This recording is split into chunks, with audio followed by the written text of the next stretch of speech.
Hey guys, it's Veronica and welcome to Stormies Stories. It has been such an eventful and wonderful day, and I can't wait to share with you guys. It is a day where you definitely need a drop martini, so if it's nighttime while you're listening, grab one of those. If not, I prefer strawberry tea because, as my good friend on my little boy's soccer team said, I've given up coffee and cheese.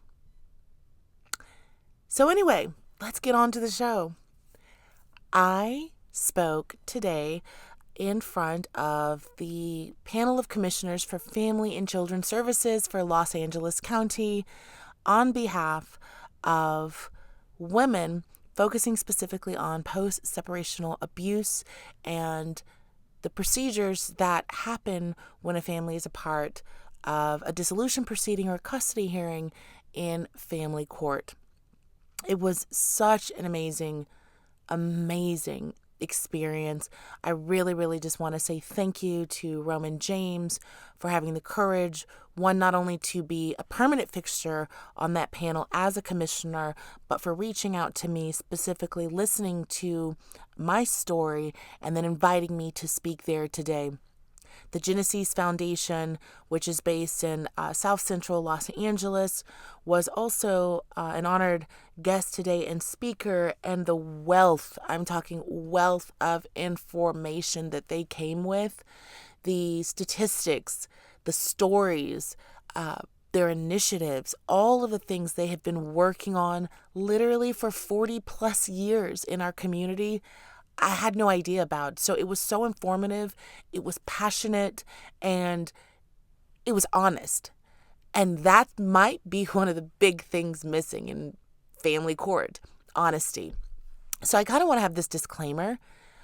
I absolutely have no interest in my podcast being about, or perceived rather, as a woman who focuses too much of her energy on one portion of her life. Again, I talk about balance all the time, and that is so important to me. So it is just really critical for me to say this podcast is about today. Today, October 7th, I had the opportunity to speak in front of this incredible panel of people. However, it is not what my podcast is solely about. There is so much more to me, my family, my life, my happiness, my goals, my dreams, than focusing on family court. And family court, of course, encompasses my divorce. It encompasses my ex. But it is something that today took priority. So that's what my podcast is about. Divorce, babe. Divorce. Today. And besides that, everything must have a balance. So ladies, again, grab that martini or your tea and just relax and see where, if at all, you find yourself in this story. So again, I got to speak in front of this incredible panel today of men and women, lawmakers, as well as researchers, a doctor who holds her PhD in children and family sciences. This incredible group of people that make vastly important recommendations to lawmakers directly concerning children and families in Los Angeles. I was invited because it has been very well documented, and again, this is allegedly, that my ex is perhaps in the top 10, if not the worst, deadbeat dad in Los Angeles County. This being said, what can be done? The lens has to change to what can be done so that laws are followed, so that you never have a family get to the point where a safe parent, man or woman, is owed millions in dollars in support, and the easy answer becomes, kids don't need that much money. In reality, the other parent, the non-safe parent, skipped years and years and years of support or help. So that's what I spoke to the panel about today. I want you to take a listen to exactly what I said to them And the recording is a bit fuzzy because these are public meetings, but getting the recordings, I don't get to set up my microphone, etc. So take a listen right now to what I had to say to the panel, and we'll talk about it after. Thanks so much. Stay tuned. I'm speaking for myself and my family, so allow me to be a little more curt. The system is rotten, and I say that emphatically with my whole heart. It is not helping many, many families. It is tearing them apart. So when we speak about, when Allison was speaking about all of the work that the Genesis Center is doing for lower socioeconomic Black and brown mothers, specifically in South LA, there is this segment of society that you guys don't know about it. It's like the gray area. So my soon-to-be ex-husband is a plastic surgeon. I am owed almost $2 million in child support. When I walk into a courtroom, no one really feels sorry for me. No one wants to help me. Would you feel sorry for a woman that's standing in front of you and don't say the bottom, telling you she needs help? You can see I'm wearing Louis Vuitton. You're sitting right in front of me, correct? It's a very nice bracelet that I'm wearing. These things mean nothing.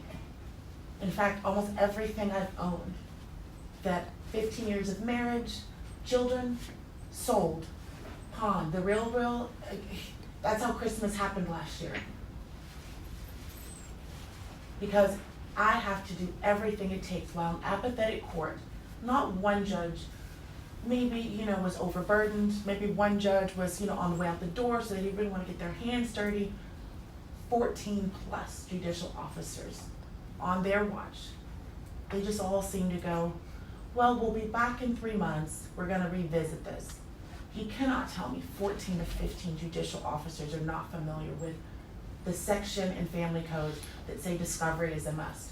My legal bills right now are over $1 million. I have $382 in the bank.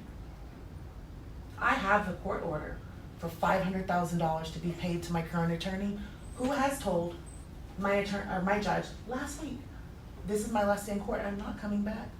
I have not been paid. She said, and I quote, she does not have the right to legal counsel.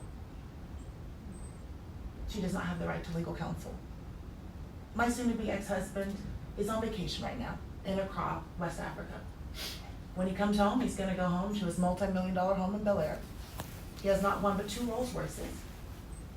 He comes to court literally in $250,000 Audemars Piguets, and the court does not care. I have gone on ex parte notices and said, I don't know where I'm going to live in 3 days with my children. And they told me this is not an emergency. Mm-hmm. This is not an emergency. When if he took his watch off and handed it to me, I can make sure that our children are safe. Not my children, our children. And what I've noticed with the court is the second I start acting like they're my children, that is when I'm really at risk of losing my children. That is when I'm at risk. And you're with the child support agency. What I find with the various agencies, there is not a lot of cross-departmental communications at all. So what happens in my day-to-day hearings that are so impactful or should be impactful may not get down to child support for weeks and weeks and weeks. In fact, my attorney will have to take it upon himself to send it directly to the staff attorney, who is overwhelmed, who is overworked, who is burdened with managing so many cases. Why should a person that is highly affluent be able, with the system's help, to take more resources from the system? I would venture to say it's fair that children whose mothers and safe parents are being represented or receiving help from the foundations that Lisa and Allison are representing are better suited for those resources versus the children of a guy who lives in a $5 million house and is on vacation right now.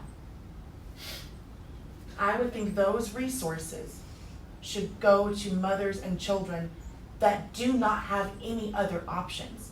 Now, the option in my case would be for the court to do its job. They have no interest in that. They tell me, get another job. You do not have the right to counsel. You have an order, go get it. What am I supposed to do? I had an attorney when I started my case, Mr. Daniel Pallett, excellent attorney, excellent attorney. $100,000 into my case, he quit.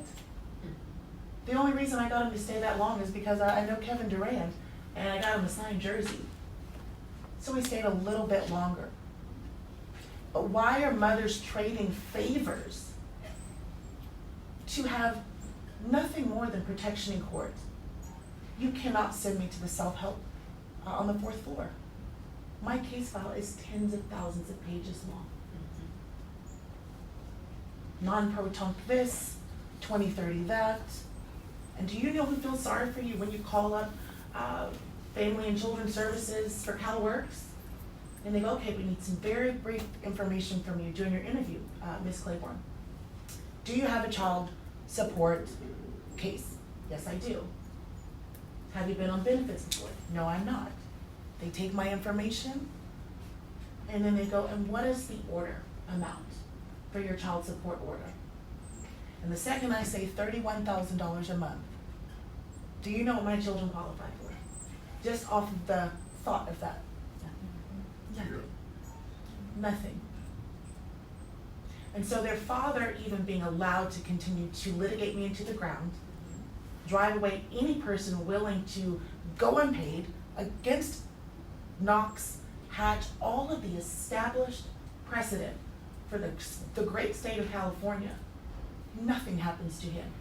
And my children are actually deprived of resources that if he would simply, I mean, my sister jokes, like, be an old school deadbeat, they just go away. They just go away. And your kids can get scholarships for the best schools. Like I said, they have tested into gifted and talented.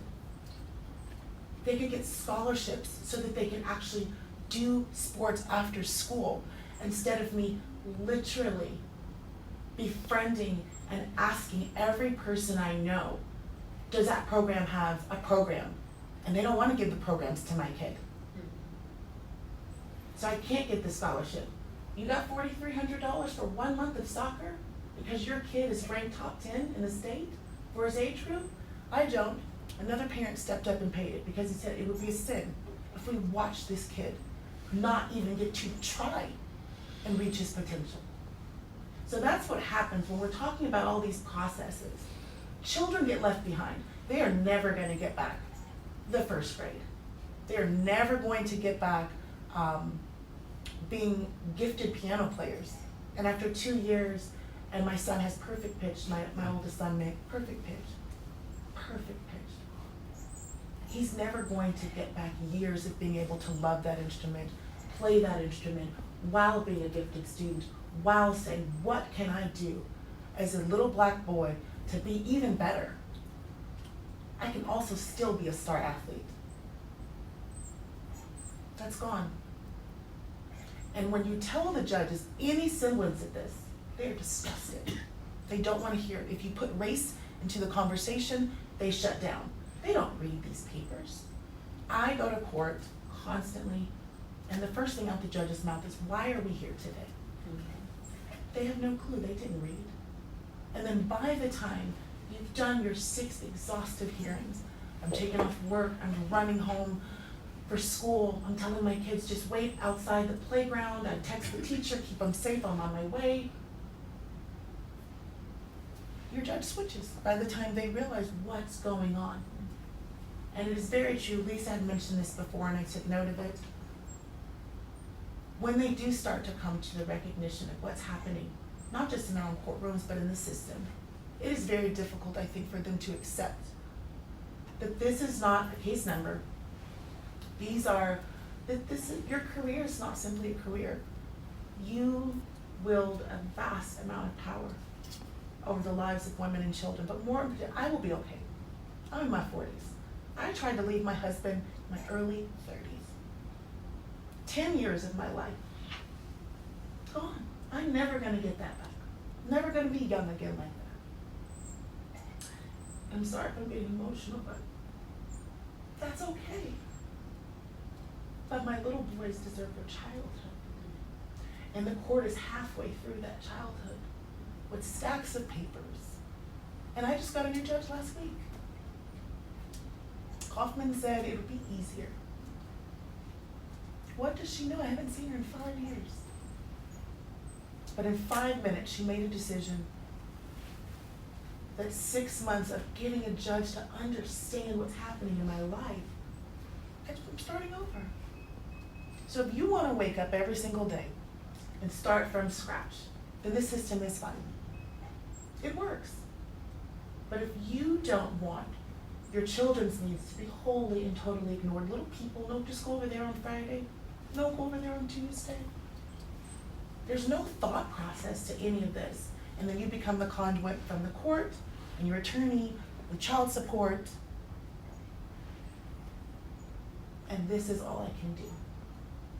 This is the best I can do for my children, is to take my day off work, find my eyebrow pencil, put my face on, do my best not to cry, and just tell you someone's story.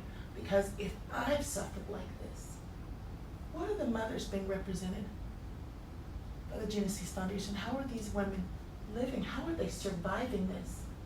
They didn't have 10 Birkins to sell. They didn't. They didn't have 3 extra cars to sell. They don't even have a car. Miss Roman picked me up this morning. I sold it.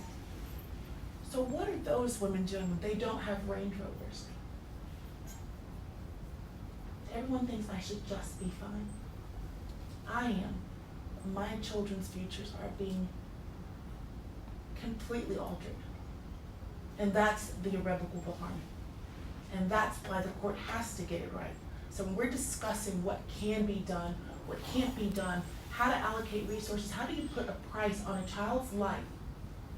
If we just follow the rules are all there. They work, but the judges do not follow them.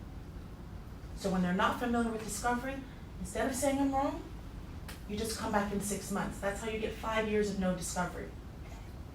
How do you get to $2 million in back owed child support with a professional license that can be taken to invoke the payment?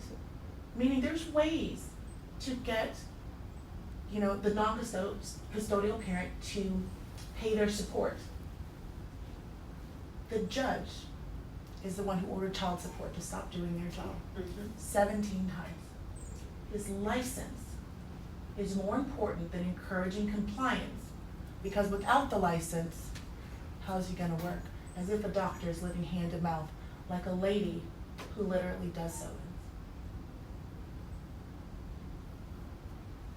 So they can't do their job. I'm doing my best, but I think the system can work if the judges don't change the rules to best suit ego. And also they just don't want to upset, in my opinion, the party with the most money. It's just that simple.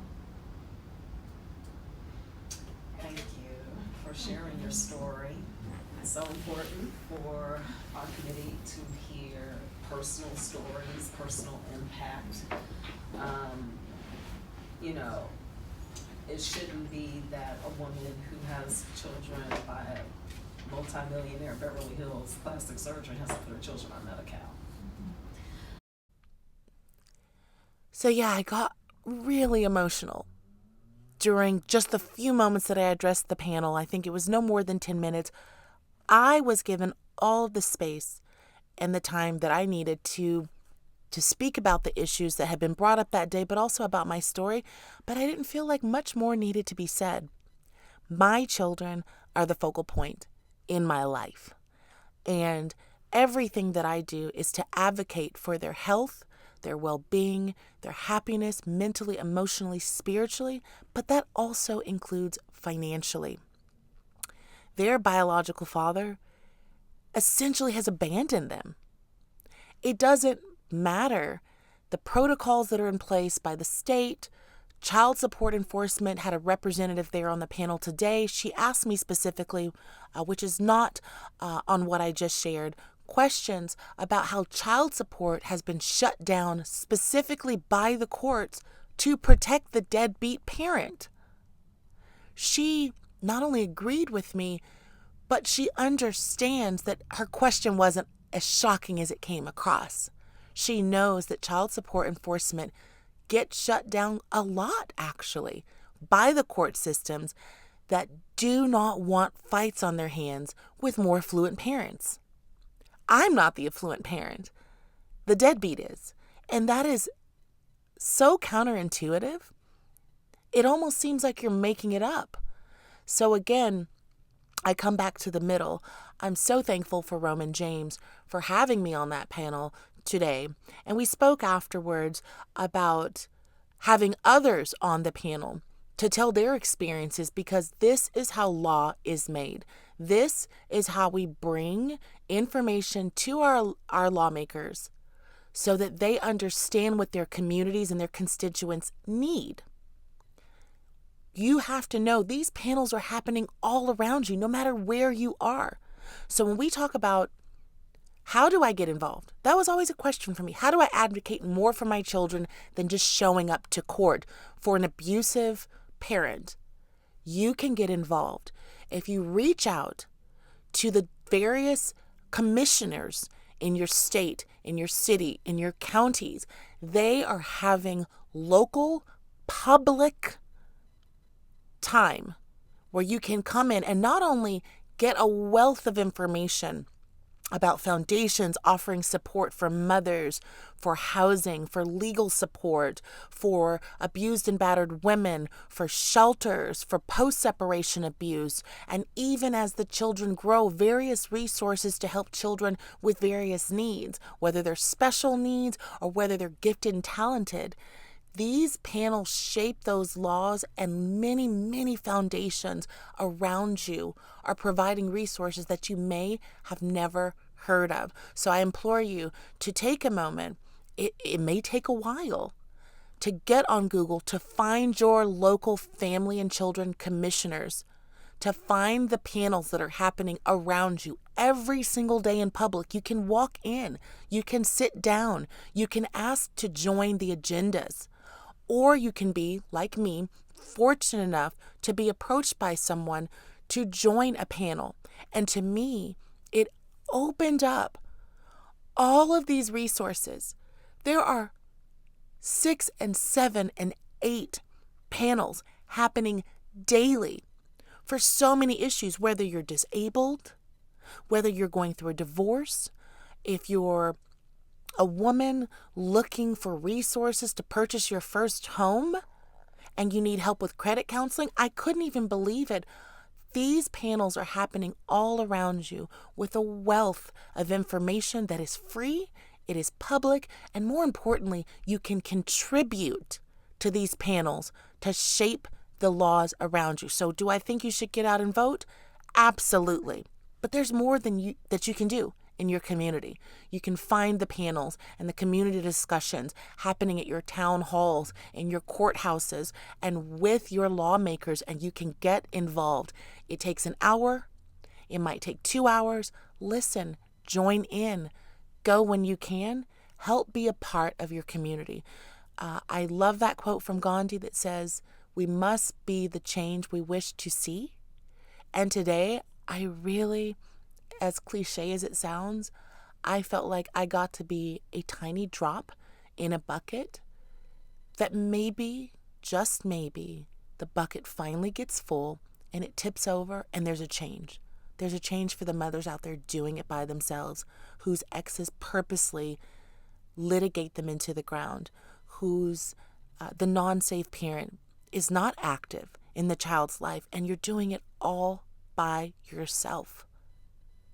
If the courts are not going to help us, we have to help ourselves. And outside of being the best, most balanced mother or safe parent you can be, the next thing you can do is to get involved, add your voice to the choir, and work for the change that so many families desperately need. Desperately, desperately need. Childhoods, they go so quickly. We don't have a lot of time. So find your community resources, get involved.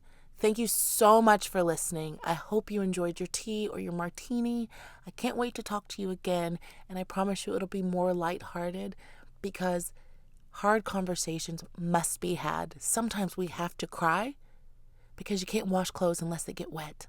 I mean, unless it's like really, really expensive, but you know what I mean. So we have to cry sometimes in order to heal, to move forward, and to be reborn. And I'm definitely in a rebirth process. I hope you're doing great out there. And remember, you're doing such a good job. Keep going. Get involved. Thanks for listening. I would have lost it all. Actually, that nigga stole it all from me. He stole it. I had it all. Didn't we almost have it all? No, that dick belonged to everybody. Everybody had it all. Shit. Never mind. All right. That's it.